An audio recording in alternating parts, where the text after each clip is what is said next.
The Independent Electoral Commission has already issued a roadmap for the 2026 general election. The political landscape is becoming increasingly dynamic as parties strategize, mobilize, support and prepare their platforms for the upcoming elections. However, internal conflicts have plagued opposition parties, raising the question, will this give the ruling National Resistance Movement NRM the upper hand in 2026? The NRM and President Museveni's regime is like this tree. It's huge, but it will not grow any taller. Many other trees will grow around here and overwhelm you.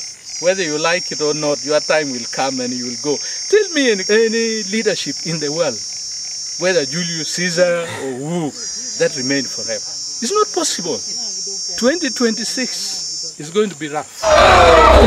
Professor Ogenga foresees a challenging time for the NRM in 2026 if the party fails to address the growing discontent among young people. He warns that Uganda could face similar political unrest as seen in Kenya. And Kenyan politics was far more democratic than ours. But this Generation Z took to the streets. What are you going to do? Are you going to block them from campaigning?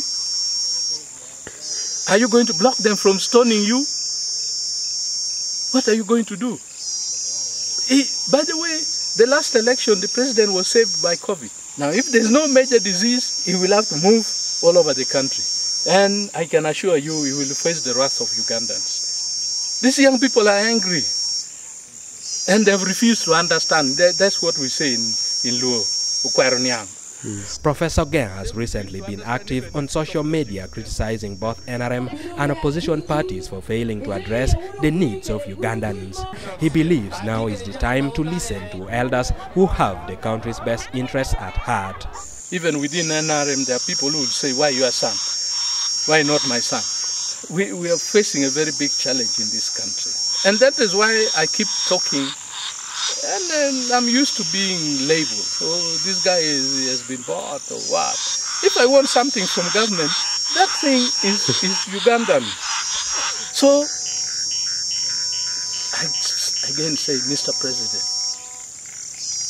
don't ignore the voices of some of us. We mean well for Uganda. We mean well for you. If you listen to some of us and you do the right thing, this country can still recover and move on.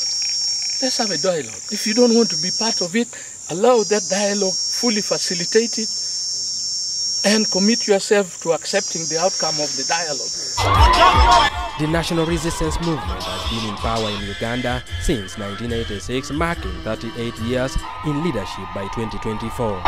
Meanwhile, various political parties, including the National Unity Platform (NUP), Forum for Democratic Change (FDC), Uganda People's Congress (UPC), and Democratic Party are also strategizing for the upcoming elections. The UPC.